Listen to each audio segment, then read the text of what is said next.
Evangelho, sábado da segunda semana do tempo do Advento, hoje memória de Nossa Senhora do Loreto. O Senhor esteja convosco, Ele está no meio de nós. Proclamação do Evangelho de Jesus Cristo, segundo São Mateus. Glória a vós, Senhor. Ao descerem do monte, os discípulos perguntaram a Jesus: Por que os mestres da lei dizem que Elias deve vir primeiro? Jesus respondeu: Elias vem e colocará tudo em ordem. Ora, eu vos digo, Elias já veio, mas eles não o reconheceram. Ao contrário, fizeram com ele tudo o que quiseram. Assim também o Filho do Homem será maltratado por eles. Então os discípulos compreenderam que Jesus lhes falava de João Batista. Palavra da salvação. Glória a vós, Senhor. Sábado da segunda semana do tempo do Advento, hoje memória de Nossa Senhora do Loreto, em nome do Pai, do Filho e do Espírito Santo. Amém. Queridos irmãos e irmãs, a Santa Liturgia nos leva para o 17º capítulo do Evangelho de São Mateus. Estamos junto com os discípulos na descida do Monte Tabor, logo após a Transfiguração. Juntamente com esta página do Evangelho, hoje a Santa Liturgia nos dá a alegria de podermos celebrar duas memórias. A primeira, Nossa Senhora do Loreto. E nós vamos ter a oportunidade de conhecer hoje um pouco mais a história do Santuário de Nossa Senhora do Loreto ou do Santuário da Santa Casa de Loreto. Vamos entender daqui a pouquinho do que se trata. E vamos também hoje ter a oportunidade de celebrar na liturgia Santa Joana Francisca de Chantal, a fundadora da Ordem da Visitação, da qual pertenceu Santa Margarida Maria Alacoque. E Santa Joana Francisca Chantal foi formada, teve por diretor espiritual São Francisco de Sales. Depois de ter sido mãe de 6 filhos, ao ficar viúva, abraçou uma vida de piedade, seguindo as palavras desse santo maestro de espiritualidade e dessa forma deu prosseguimento à história de sua vocação segundo a vontade do Senhor, realizando obras maravilhosas e prodigiosas e gerando uma família religiosa de grande relevância na história do 16º, do 17º e nos séculos seguintes. Uma de suas filhas espirituais foi aquela que recebeu a revelação mística do Sagrado Coração de Jesus, que nós temos a alegria de poder celebrar e manter viva a chama da devoção em nossos tempos. Então, eis aqui uma mulher que soube ouvir a voz do Senhor, que não foi indiferente em seu coração a presença do Senhor. Percebam que interessante como o Evangelho de ontem está em sintonia com o Evangelho de hoje. Jesus hoje faz a referência dizendo que os homens daquele tempo não receberam o anúncio de Elias. A promessa de que Elias viria se cumpriu em São João Batista. Hoje o próprio evangelista nos sinaliza isso, né? Então não é uma aproximação, é uma declaração oficial do Evangelho, ou seja, não fazemos uma aproximação interpretativa. O próprio Senhor diz, através de Mateus, os discípulos entenderam que ele estava fazendo referência a João Batista. Então, aqui nós vemos mais uma vez o Senhor sinalizando aquilo que ontem ouvíamos a respeito das crianças pirracentas, a respeito daquela atitude de rebeldia e de resistência ao que Deus propõe, como uma criança birrenta, né? Que tudo que você propõe não é aceito e é rechaçado de cara. Então, infelizmente, a geração a qual foi enviado João Batista também não o recebeu, assim como não recebeu os profetas ao seu tempo. E tampouco receberiam com amor o Filho do Homem. ou seja, o próprio Senhor. Bendito seja Deus por estarmos dentro de uma geração, como falávamos outro dia, que já recebeu todo o anúncio da revelação. E temos à nossa frente, e o que é muito importante, ao nosso lado, nesse tempo, aqueles que, como São Francisco de Sales esteve ao lado de Santa Joana Francisca de Chantal, para ajudá-la a ter um coração disposto e pronto a acolher toda sugestão de nosso Senhor. Tudo aquilo que o Senhor nos propõe. Nos propõe um tempo de alegria? Celebremos. Nos propõe um tempo de tristeza e de lamentações? Abracemos. Mas não deixemos o nosso coração indiferente àquilo que o nosso Senhor faz e dispõe como oferta divina em nosso favor, para que nós possamos caminhar na paz, mas sobretudo numa estrada de santidade, uma vida eterna. Porque a porta dos céus nos foi aberta para que nós possamos, com Ele, reinar na eternidade. Agora, para isso é preciso que o nosso coração esteja disposto, e não em rebeldia, mas disposto a acolher aquilo que o Senhor nos apresenta. Ele que muitas vezes vem nos, como falávamos ontem, nos contrariar sobre uma vontade, sobre um desejo, para nos endereçar mais uma vez no caminho certo. Ou melhor, no caminho que leva à vida segundo o seu coração, e não a vida esperada, desejada pela nossa vontade. Ter a vontade progressivamente mortificada por obra do Espírito Santo, a fim de que a vontade de Deus triunfe e seja suprema sobre o nosso coração como escolha última nossa, é aquilo que nos espera. É aquilo pelo qual os céus trabalham por nós na intercessão. E é com esse objetivo que o Senhor faz com que diversos irmãos e irmãs passem na nossa vida e nos apontem o caminho do Senhor e nos ajude a dirigir a nossa vida na direção que o Senhor assim quer. Como a Virgem Maria, que entregou tudo nas mãos do Senhor, dizendo: seja feita, Senhor, na minha vida a vossa vontade. Seja feita a vossa vontade, meu Senhor. E aqui nós entramos, então, na celebração da memória de Nossa Senhora de Loreto. Agora, eu queria dividir com vocês um pouco aquilo que está no próprio site da Santa Sé sobre o santuário da Santa Casa de Loreto. O título de Nossa Senhora do Loreto está diretamente associado a esse santuário. Na cidade de Loreto, na região de Le Marche, da Itália, encontra-se as paredes da Santa Casa de Nazaré. Em Nazaré, quando nós visitamos a Basílica, nós encontramos o fundo da gruta. Naquela região, as pessoas faziam a construção de suas casas aproveitando a própria estrutura geológica, que era repleta de inúmeras cavernas e escavações naturais na rocha, o que permitia, assim, que uma boa disposição da casa já fosse construída pela própria natureza, era mais seguro, era um lugar protegido.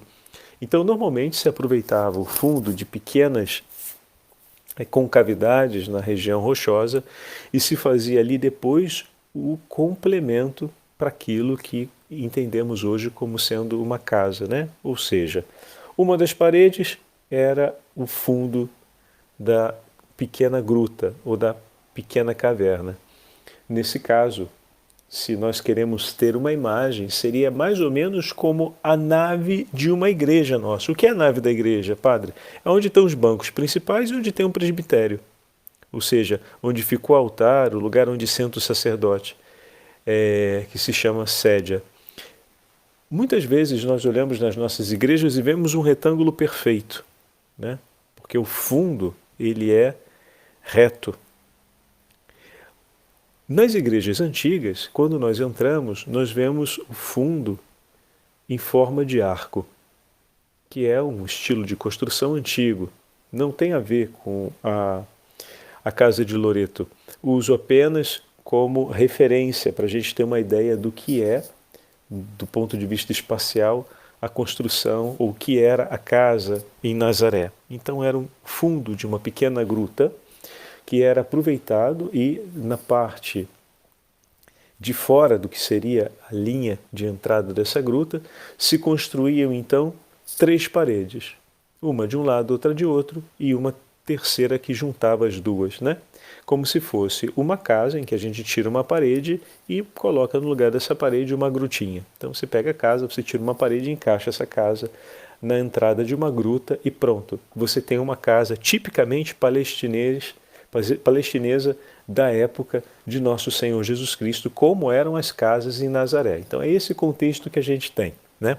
Então, tendo falado isso, vamos entender agora como é que essas 3 paredes da casa de Nazaré, onde Nossa Senhora nasceu, cresceu, onde ela viveu como esposa de São José, como mãe de nosso Senhor Jesus Cristo, na vida oculta de Nazaré. Como essas 3 paredes vieram parar na cidade de Loreto.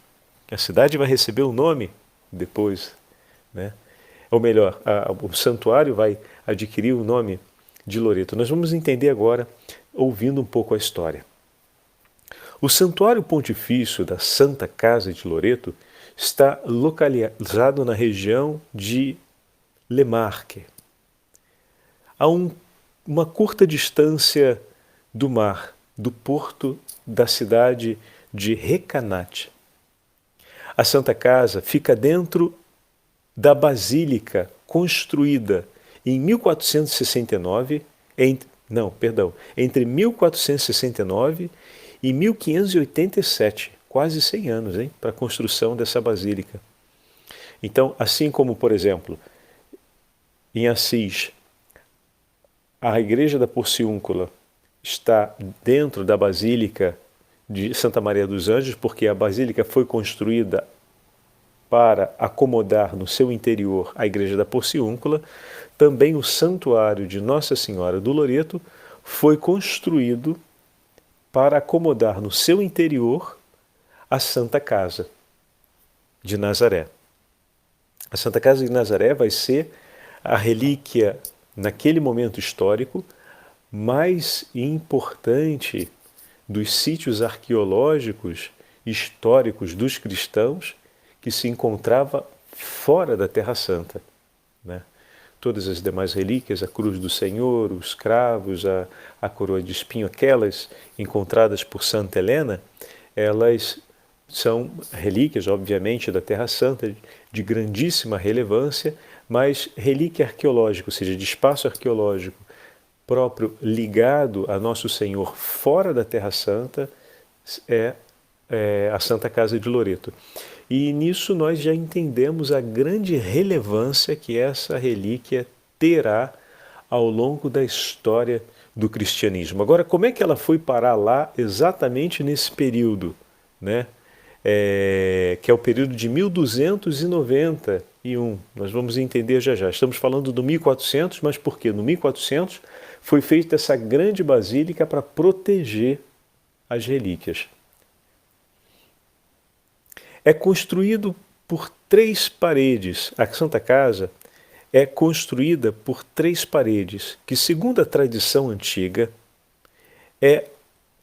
seria a parte da frente da gruta de Nazaré, onde nasceu, viveu e ali também recebeu a visita do arcanjo Gabriel, a Beatíssima Virgem Maria, a Mãe de Deus. A devota tradição, escapou aqui, só um minutinho. A devota tradição narra que a transladação da Santa Casa de Nazaré para Loreto é obra dos anjos. Uma segunda interpretação histórica destaca que em 1291 os cruzados foram expulsos da Terra Santa pelos muçulmanos. e que alguns cristãos, então, salvaram da destruição a casa de Nossa Senhora, transportando-a, ou seja, tirando as paredes e transportando-a para a antiga Ilíria, numa localidade na qual existe o santuário de Tersato, que marca esse lugar. Então, o que significa? Inicialmente, os cruzados partiram da Terra Santa e trouxeram as paredes da Gruta de Nazaré, porque sabiam que seriam destruídas. E isso é uma obra de grande relevância, transportar as paredes sem destruí-las, sem fazê-las em pedaços, não é uma obra muito simples, mas eles realizaram essa grande empresa de trazê-las. E foram até a região da Croácia, e ali ficou por um tempo do outro lado do mar, até que atravessaram da uma parte à outra. Lembrem-se, a cidade onde a Santa Casa está é pertinho de um porto, onde foi desembarcado. Então, na noite do dia 9 para o dia 10 de dezembro do ano de 1294, 3 anos depois, dela ter chegado à região da Croácia, foi transportada então para a antiga cidade de Recanate. Primeiro para o porto, depois para uma pequenina colina em uma área pública, onde ainda hoje ela permanece, só que agora dentro do santuário de Nossa Senhora do Loreto, que foi construído 200 anos depois. Tanto de acordo com a tradição oficial, como de acordo com os estudos arqueológicos que foram desenvolvidos, nós podemos dizer com toda segurança que os céus e os coros angélicos acompanharam esse extraordinário transporte, desde a sua partida de Jerusalém até a sua chegada na cidade de Loreto. Segundo as escavações arqueológicas recentes, as 3 paredes da Santa Casa enquadram-se perfeitamente no perímetro da Gruta de Nazaré, ou seja, a parte restante da casa de Nossa Senhora. Então, na Gruta de Nazaré, as escavações mostraram que na frente da gruta encontra-se o alicerce da casa, ou seja, o alicerce das paredes que foram construídas. E que esse enquadramento dos alicerces bate perfeitamente com o enquadramento das paredes. E essas paredes, elas estão de pé sem o alicerce. Além disso, as pedras com as quais é construída as paredes não vêm da área de Recanate, na Itália, mas são típicas da tradição construtiva da Palestina, da época de Cristo. Isso atesta fortemente a autenticidade dessas relíquias. Além disso, tem algumas outras particularidades. Por exemplo, o cimento que liga as pedras das paredes é de sulfato de cálcio, de pó de carvão, muito usado na região da Palestina, usado no tempo de Nosso Senhor, e que essa técnica era desconhecida na Itália naquele período. As medidas da casa são idênticas, como nós já falamos, E as pedras que compõem a Santa Casa, como já fizemos referência, são pedras típicas da região da Palestina, mais especificamente da região de Nazaré. Olha que interessante, fantástico isso, E a casa fica diretamente no chão, sem nenhuma base que a sustente, podendo passar uma barra de ferro por debaixo das suas paredes, pois não constam os alicerces e a casa permanece perfeitamente de pé. Então, alguns dados são bem interessantes. Segundo as escavações, essa parte já li. Loreto floresceu da Santa Casa, e esse é um outro marco histórico importante. A cidade de Loreto adquiriu uma grande relevância e importância por causa da presença da Santa Casa.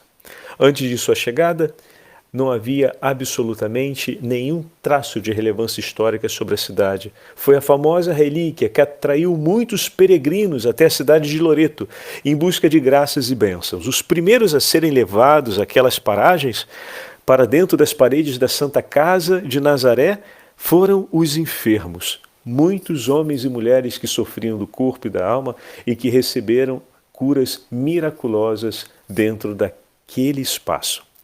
Quando nós entramos no santuário, sempre me chamou muita atenção um grande elenco que tem numa das portas do santuário, desde o período do 1200, de todos os santos que peregrinaram até aquele lugar.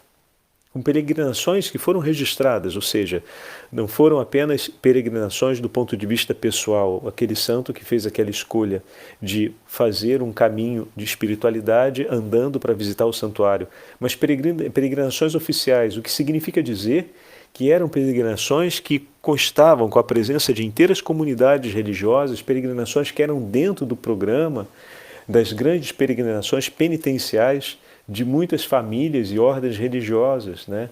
O que nos fala da grande relevância e do grande testemunho que tem as relíquias da Santa Casa. Além das 3 paredes originais, uma 4ª parede então foi construída em Loreto, aquela onde hoje se encontra a sagrada imagem da Virgem do Loreto.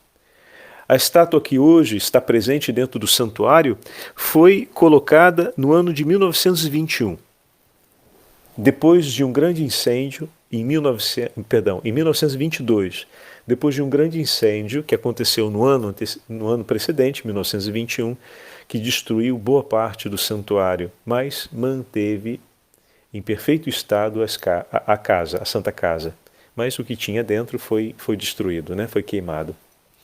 Em 24 de março de 1920, ou seja, um ano antes do incêndio, a Virgem do Loreto tinha sido proclamada pelo Papa Bento XV padroeira universal de todos os viajantes de avião. Por isso ela é patrona da aviação. Em 2020, com a proclamação do Jubileu de Loreto, concedida pelo Papa Francisco, recordamos o seu centenário neste vínculo especial entre a Santa Mãe de Loreto e toda a aviação civil e militar. A Santa Casa é o lugar onde Maria nasceu, viveu, cresceu, como esposa e mãe. Por isso se define como a casa de todas as famílias que procuram, junto à Virgem Maria e Nosso Senhor, apoio, conforto, esperança nos momentos difíceis. Dentro daquelas paredes, Maria Santíssima disse sim ao arcanjo Gabriel. Um sim convicto e corajoso que se apresenta também ao peregrino como exemplo de vida e que o chama e o convida a poder também ele responder o seu sim à vontade de Deus. Então, essa é a apresentação do santuário que nós encontramos na página oficial do Santuário de Nossa Senhora do Loreto. Agora, por último, aproveito que temos na página da Arquidiocese de Brasília esse belo comentário a respeito da litania lauretana, ou litania loretana, ou como nós conhecemos mais comumente, ladainha de Nossa Senhora. Só que a ladainha lauretana, que é a famosa ladainha de Nossa Senhora, como nós a dizemos, ela é em honra à Santa Casa. E como ela se compõe historicamente? Vou falar de uma maneira bem breve e o restante nós vamos ouvir aqui para ver como se compuseram nos últimos séculos os títulos. Os cristãos, ao longo desde o 1200, com as peregrinações à Santa Casa, criaram a tradição de recitar as invocações do nome de Nossa Senhora e dos títulos que eram dados a Nossa Senhora nos diversos povos e lugares pelo mundo de onde vinham. E dessa forma, a primeira coisa que faziam ao chegar no santuário era honrar o nome de Maria com um título com que ela era amada na região de onde eles vinham. E dessa forma a Santa Casa, ou seja, o santuário da Santa Casa, foi começando a compor essa tradição de Maria ser invocada nos diversos títulos com que era conhecida e amada pelos cristãos pelo mundo. Assim se compôs a litania lauretana, a litania da Santa Casa, a litania com a qual os cristãos de todo o mundo honram e veneram a Santa Mãe de Deus. Meus irmãos, quando nós rezamos a ladainha, tenham certeza que naquele momento ali, a Igreja de todos os séculos reza conosco. Cada título de Nossa Senhora merece ser repetido e amado por nós, meditado, internalizado por meio de uma oração sincera e devota do nosso coração, a fim de que possamos nós, juntamente com os cristãos de todos os séculos, render honras à Beatíssima Virgem Maria por todas as bênçãos e graças que ao longo dos séculos ela tem recolhido em nosso favor. Em 1572 eram 43 títulos dedicados a Nossa Senhora. Depois da grande vitória de Lepanto, em que São Pio V conquistou pela intercessão do Santo Rosário a defesa da Península Italiana contra a invasão dos muçulmanos vindos dos otomanos, se acrescentou ali um outro título, Nossa Senhora, que seria relacionado a Nossa Senhora da Vitória, que na verdade é Nossa Senhora Auxílio dos Cristãos, porque veio em socorro dos cristãos naquele momento. Mais adiante, em 1854, foi introduzido um outro título, Rainha concebida sem pecado original, por Pio IX, por ocasião da proclamação do dogma da Imaculada Conceição. Um pouco mais para frente, 1883, foi acrescentado um outro título, Rainha do Santo Rosário, pelo Papa Leão XIII. No momento em que a Igreja passava grande dificuldade, ele consagrou a Igreja mais uma vez a São Miguel Arcanjo e a Nossa Senhora do Rosário, e entra esse título na litania, que hoje nós rezamos, Rainha do Santo Rosário. Mais adiante um pouco, nós tivemos ainda o Papa Pio XII introduzindo o título de Mãe do Bom Conselho. E por aí vai. Depois, Papa Bento XV introduziu o título de Rainha da Paz. Pio XII, pelo dogma da Assunção, acrescentou ainda mais o título de Mãe da Igreja, ou seja, já tinha o título de Mãe da Igreja, Mãe da Igreja foi acrescentada pelo Papa Rainha da Assunção, ou Rainha Assunta ao Céu, melhor dizendo, foi incluído por Pio XII, em 1950. Isso. O Papa Paulo VI, em 1964, incluiu o título Mãe da Igreja. João Paulo II acrescentou o título Rainha das Famílias. Olha que fantástico! E agora, recentemente, o Papa Francisco acrescentou o título Mãe de Misericórdia, Mãe da Esperança e Refúgio dos Migrantes. Olha, meus irmãos, nós estamos acompanhando de perto essas últimas páginas da litania que continua se movendo. Hoje são 53 títulos que aparecem registrados na litania. E nós acompanhamos o aparecimento desses últimos títulos bem de perto e podemos conhecer de maneira muito intensa o significado de cada um deles. Deixo no dia de hoje esse grande chamado ao amor devocional de conhecer os demais títulos de Nossa Senhora e buscar saber um pouquinho sobre a história deles e como eles entraram na litania e chegaram até hoje, chegaram até nós, para que possamos amar Nossa Senhora profundamente e honrá-la a cada título singular da sua litania. Que pela intercessão de Nossa Senhora do Loreto e pela intercessão de Santa Joana Francisco, o Senhor nos abençoe e nos livre de todos os perigos e de todo o mal. O Senhor esteja convosco, Ele está no meio de nós. Pela intercessão da Beatíssima Virgem Maria sobre o título de Nossa Senhora do Loreto, abençoe-vos o Deus Todo-Poderoso, Pai, Filho e Espírito Santo. Amém.